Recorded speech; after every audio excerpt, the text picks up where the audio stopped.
Assalamualaikum warahmatullahi wabarakatuh. Selamat pagi dan salam sejahtera bagi kita semua. Perkenalkan, nama saya Abdul Jabar SPD. Saya mengajar di kelas 6 SD Impres 370 Panyula dengan alamat Jalan Institusi Kelurahan Panyula, Kecamatan Tanah Tiratan Timur, Kabupaten Bone, Provinsi Sulawesi Selatan.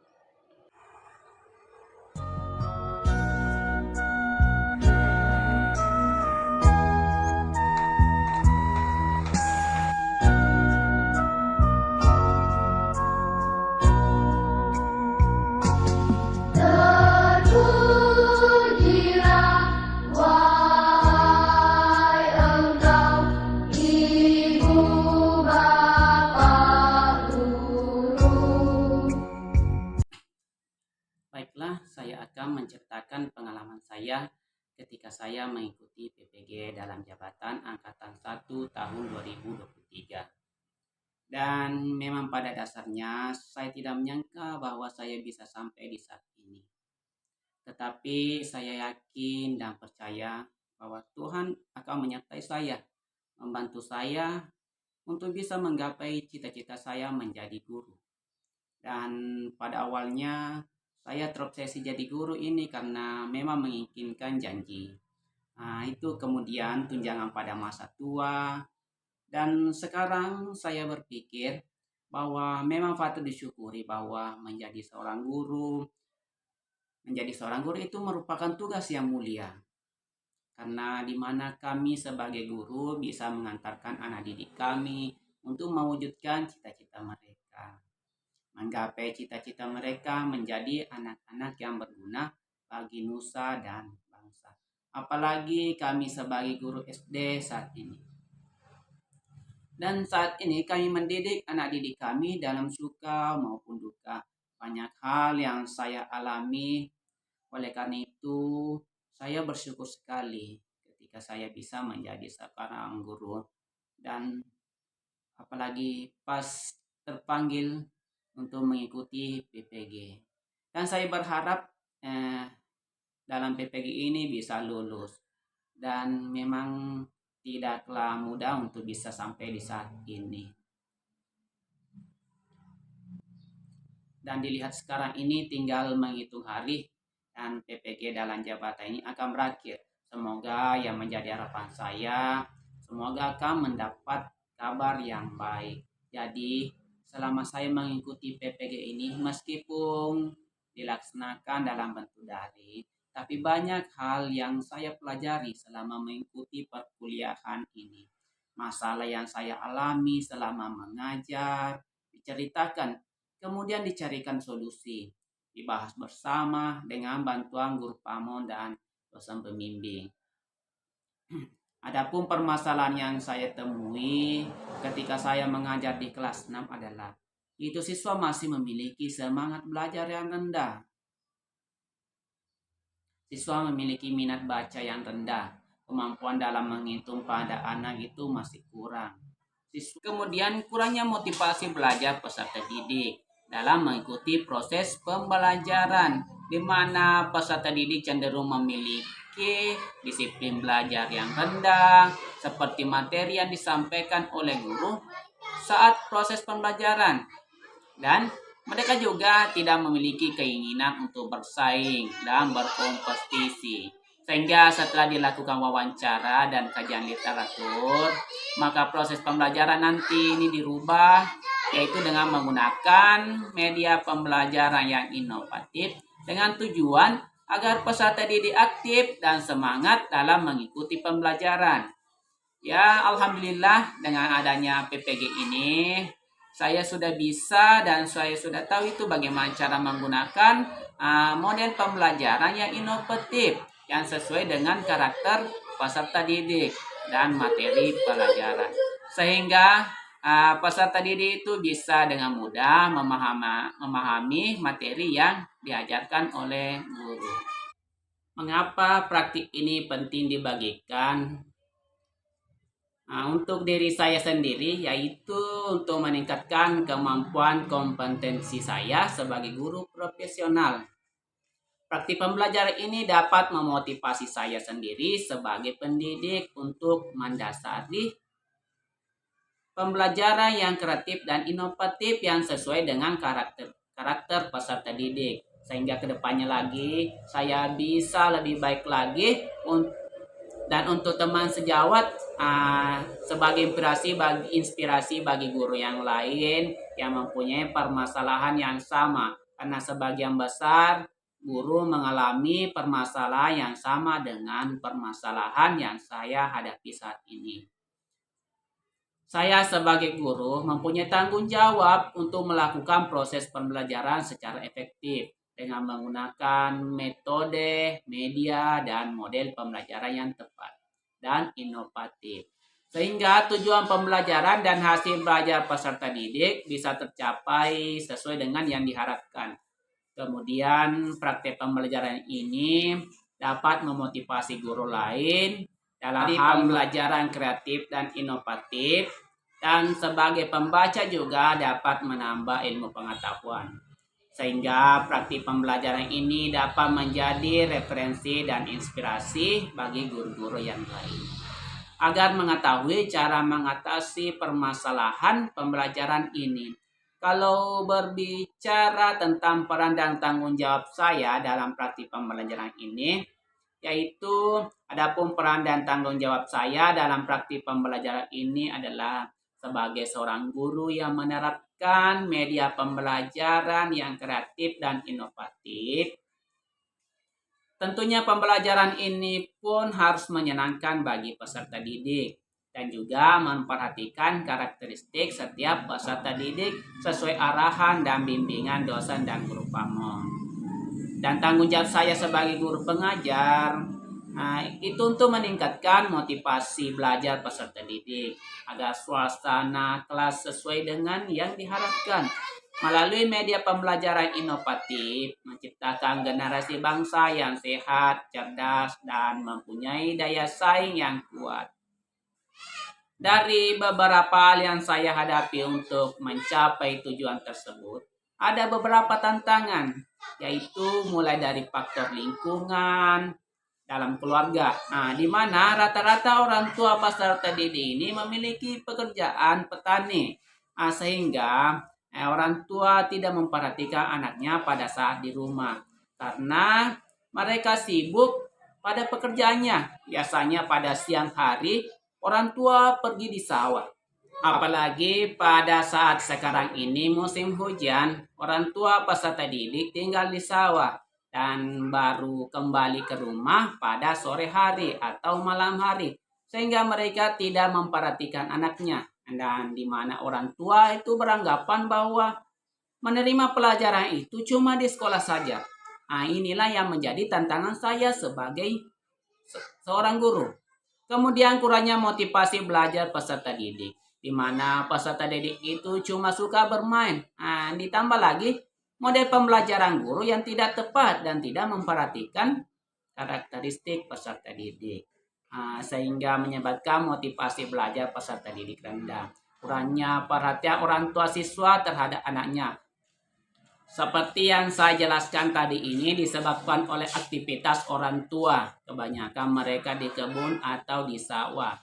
Sehingga mereka tidak memperhatikan anaknya. Kalau dari faktor guru sendiri, yaitu biasanya saya menyajikan pembelajaran yang monoton dan tidak menggunakan media pembelajaran yang menarik perhatian siswa.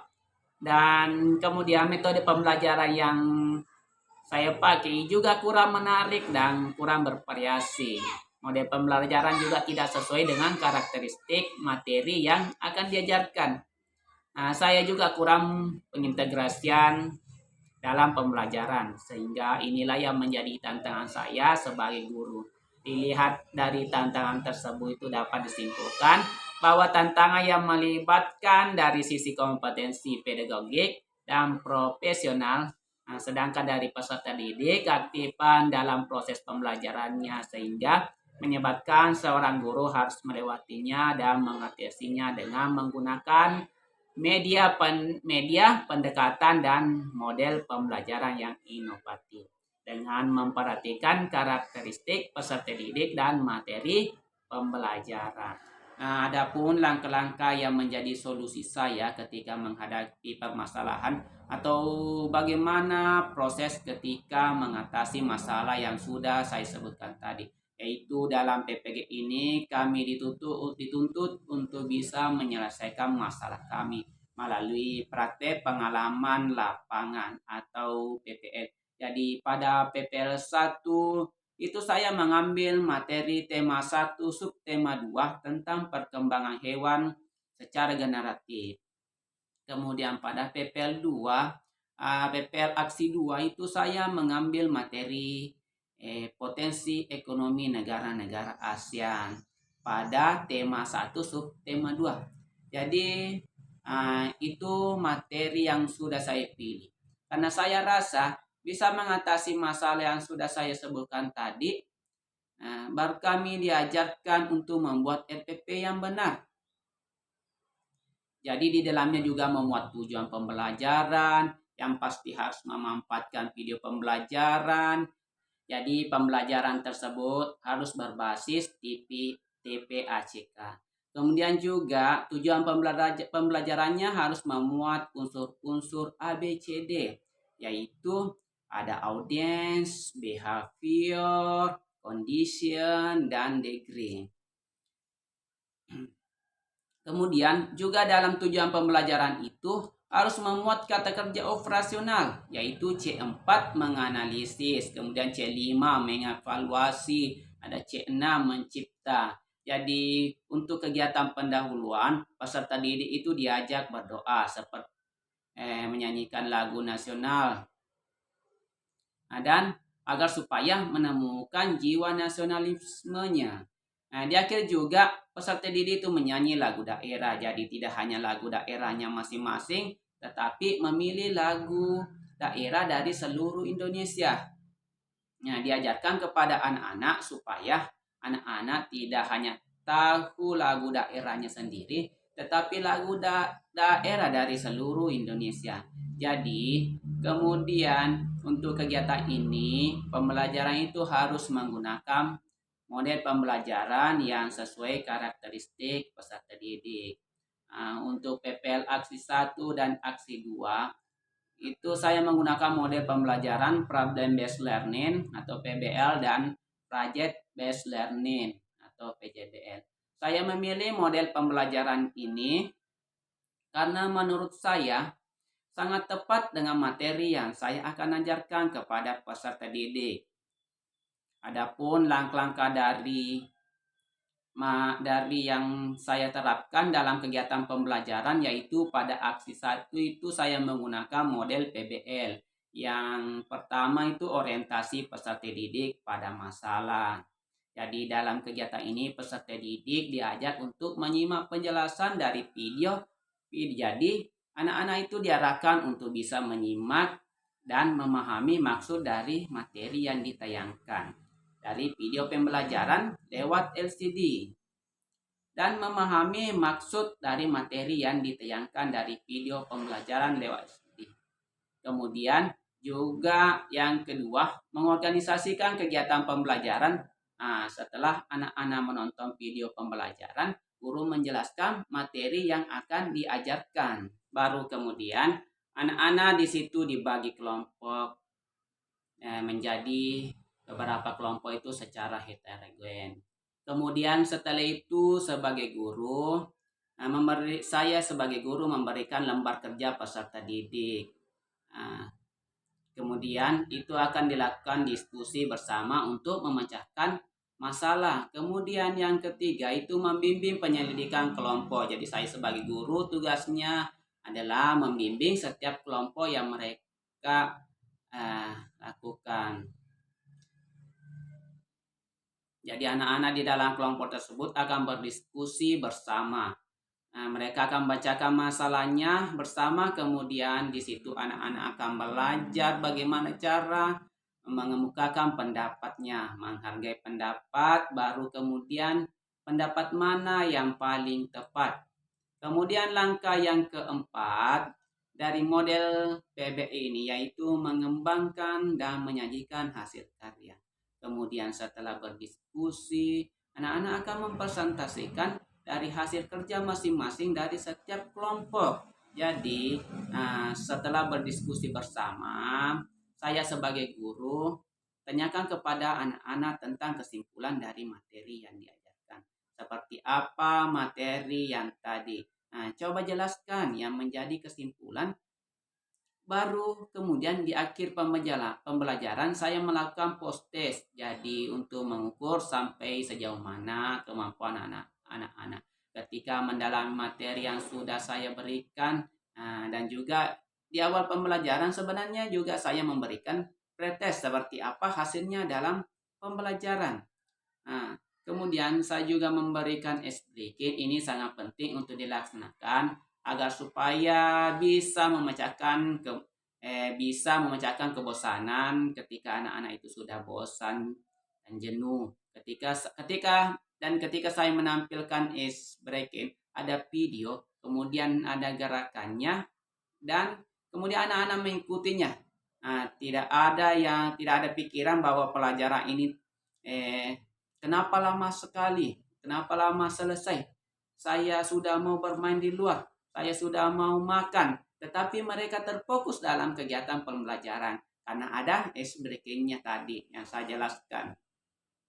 Itu kemudian di akhir pembelajaran saya menyampaikan pesan moral penguatan kepada anak-anak bahwa betapa pentingnya untuk terus belajar. Belajar itu tidak hanya di sekolah, belajar itu di mana saja. Karena pada dasarnya saya selalu mengajarkan bahwa anak-anak itu menjadi anak-anak probel, belajar Pancasila yang beriman, bertakwa kepada Tuhan Yang Maha Esa, dan berakhlak mulia. Kemudian berkebinekaan global. Anak-anak mampu untuk bergotong royong, bekerja sama dengan siapa saja. Kemudian mereka bisa mandiri, bahkan mereka bisa berpikir kritis, bisa menyelesaikan segala permasalahan yang mereka hadapi. Dan pada PPL Aksi 2 saya menggunakan model Project Based Learning atau PJB. Nah, selanjutnya bagaimana prosesnya? Prosesnya yaitu melalui kegiatan pembelajaran mulai dari kegiatan pendahuluan, inti, dan penutup. Dari kegiatan pendahuluan itu peserta didik memulai pembelajaran dengan memberikan salam dan berdoa. Di sini berdoa terlebih dahulu dipimpin oleh salah seorang peserta didik yang lain. Di sini saya meminta salah satu peserta didik untuk maju ke depan untuk memimpin temannya membaca doa. Ini termasuk menghargai kedisiplinan siswa dan religius. Kemudian peserta didik diperiksa kehadirannya dan peserta didik dan guru bersama-sama menyanyikan lagu Indonesia Raya. Di sini saya memberikan penguatan tentang pentingnya menanamkan semangat nasionalisme.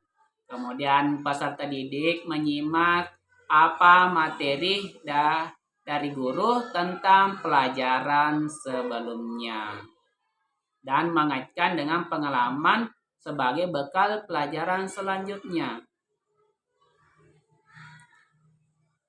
Peserta didik dan guru bertanya jawab tentang materinya yang akan dipelajari dan manfaatnya bagi kehidupan sehari-hari. Ini termasuk kolaborasi dan menanya. Kemudian peserta didik menyimak penjelasan guru tentang kegiatan yang akan dilakukan dan tujuan kegiatan belajarnya. Kemudian peserta didik mengerjakan pretest. Ini saya lakukan pretest untuk mengukur kemampuan peserta didik. Sampai di mana kemampuannya tentang materi yang akan dipelajari. Kemudian di kegiatan inti, yaitu pertama di fase 1 tentang tahap penentuan pertanyaan mendasar.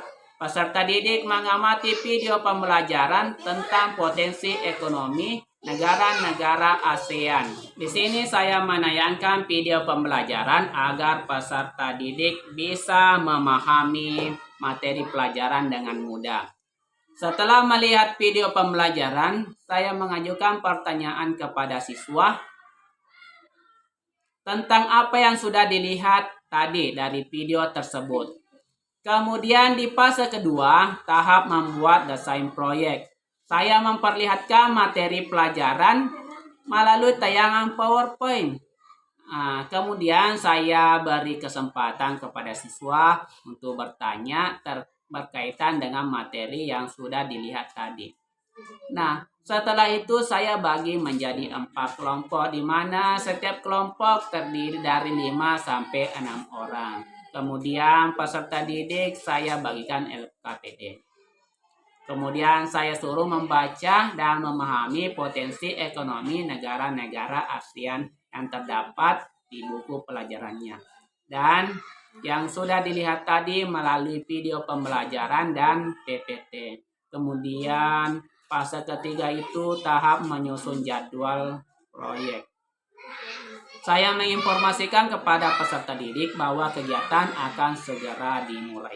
Kemudian saya suruh peserta didik menyiapkan alat dan bahan yang disediakan dan saya arahkan kepada siswa tentang aktivitas yang akan dilakukan, misalnya menggunting dan menempel gambar untuk membuat karya laporannya. Dan saya memberikan kesepakatan kepada peserta didik terkait waktu penyelesaian proyeknya. Pada fase keempat, yaitu tahap memonitoring keaktifan dan perkembangan proyek. Saya memonitoring kegiatan peserta didik dalam menyelesaikan kegiatan proyek dan bertanya terkait kendala saat melakukan proyek. Dan saya berikan kebebasan untuk berkreasi. Nah, sebelum mempresentasikan atau menyajikan hasil karyanya, saya memberikan dulu ice breaking. Di sini ice breakingnya saya berikan tentang senam penguin. Nah, siswa sangat antusias dan bersemangat sekali dalam melakukan ice breaking. Setelah melakukan ice breaking, setiap kelompok mempresentasikan hasil kegiatan dan peserta didik yang lain memberikan tanggapan. Saya juga mengapresiasi dan menanggapi keberanian peserta didik dalam mempresentasikan hasil karyanya. Pada fase selanjutnya yaitu tahap evaluasi pengalaman. Di sini saya memberikan soal evaluasi kepada peserta didik. Selanjutnya di kegiatan penutup saya dan peserta didik bersama-sama menyimpulkan materi pembelajaran. Kemudian bertanya jawab tentang materi yang telah dipelajari. Nah, ini untuk mengetahui hasil ketercapaian materi pembelajaran. Setelah itu menyanyikan lagu daerah. Dan guru memberi kesempatan kepada siswa untuk menyampaikan pendapatnya tentang pembelajaran yang telah diikuti. Dan sebelum pulang, salah seorang peserta didik memimpin temannya untuk berdoa. Itu menurut agama dan keyakinannya masing-masing. Setelah membaca doa, saya bersama peserta didik saling memberi salam. Siapa saja yang terlibat? Yang terlibat yaitu guru yang melaksanakan praktik pembelajaran. Kemudian rekan-rekan kerja yaitu teman yang membantu mempersiapkan sarana dan prasarana dalam pelaksanaan praktik pembelajaran. Kemudian peserta didik, yaitu peserta didik yang mengikuti proses pelaksanaan praktik pembelajaran, di mana yang termasuk peserta didik ini yaitu siswa kelas 6. Itu kemudian yang menjadi sumber daya atau materi yang diperlukan untuk melaksanakan strategi ini itu alat dan bahan. Yang pertama menyediakan perangkat berupa proyektor, laptop, kamera, HP, dan tripod. Untuk pemilihan materi pembelajaran pun disesuaikan dengan kondisi peserta didik. Dan sarana dan prasarana dan perbantuan media audiovisual yaitu media video pembelajaran. Kemudian materi yang saya pilih yaitu tentang potensi ekonomi negara-negara ASEAN. Dampak dari aksi langkah-langkah yang dilakukan yaitu peserta didik lebih termotivasi mengikuti pembelajaran. Peserta didik lebih semangat dan antusias. Peserta didik lebih aktif dalam belajar. Kemudian hasilnya efektif karena berjalan sesuai perencanaan yang didasari media video pembelajaran yang inovatif. Kemudian dilihat dari antusias dari dan semangat siswa. Untuk mengikuti pembelajaran dan motivasi siswa untuk menggali keinginan dari materi tersebut. Bahkan respon orang lain terkait dengan strategi yang dilakukan, responnya sangat baik. Bahkan salah satu guru tersebut memantau saya membawakan materi sampai selesai dan memberikan ucapan selamat kepada saya saat selesai membawakan materi. Bahkan media pembelajaran yang saya buat diminta agar diarsipkan untuk kebutuhan proses pembelajaran ke depannya. Selanjutnya melalui PPG ini saya mendapatkan ilmu pengetahuan yang membuat saya lebih cermat dalam profesi saya sebagai tenaga pendidik. Yang menjadi faktor keberhasilan saya dan pembelajaran di mana saya selalu dituntut untuk mengupdate ilmu saya, khususnya di bidang profesi saya sebagai tenaga pendidik. Saya sangat berterima kasih kepada para dosen pembimbing, guru pamong, atas bimbingannya selama ini. Dan tentunya program pemerintah yang tidak henti-hentinya membuat tenaga pendidiknya lebih profesional. Pembelajaran dari keseluruhan proses ini, guru harus lebih kreatif di bidangnya, di mana guru dituntut lebih mengenal media pembelajaran inovatif yang sesuai karakteristik peserta didik dan materi yang akan disajikan dan pembelajarannya harus terpusat kepada peserta didik. Saya menyampaikan banyak terima kasih kepada semua yang terlibat dalam kegiatan PPL ini. Jadi yang pertama, yang pasti kepada Allah Subhanahu wa Ta'ala yang selalu memberikan saya kesehatan, keselamatan, serta selalu menuntun saya dalam kegiatan ini. Kemudian kepada orang tua saya, terkhusus kepada ibu saya, meskipun saya tinggal bersama ibu saya, tapi ibu saya selalu mendukung saya dengan tekun. Dia selalu menopang saya dari belakang. Yang selanjutnya terima kasih kepada istri saya yang selalu mensupport saya, anak saya, sehingga saya lebih semangat lagi dalam melakukan kegiatan ini. Dan semua yang terlibat dalam kegiatan ini saya sangat berterima kasih, terutama kepada peserta didik saya yang selalu setia, yang mau bekerja sama dengan saya. Terima kasih juga kepada kepala sekolah Bapak Hasan SPD, kemudian teman-teman sejawat, rekan-rekan guru yang turut membantu dalam kegiatan PPL ini. Dan tak lupa diucapkan juga banyak terima kasih kepada Profesor Dr. Kosmas Paluakan MSI sebagai Direktur dalam PPG dalam Jabatan Angkatan 1 tahun 2023 di kampus Unima. Sekaligus sebagai dosen pembimbing di kelas 1, khususnya di kelas 1 kelompok A. Terima kasih juga kepada Ibu Norma Monigir MED sebagai dosen pembimbing kami. Tak lupa juga kami ucapkan banyak terima kasih kepada Ibu Marcella Kowal SPD MPD dan Ibu Norita Ratulangi SPD yang selalu membimbing kami hingga sampai sekarang ini. Terima kasih banyak. Sekian. Assalamualaikum warahmatullahi wabarakatuh.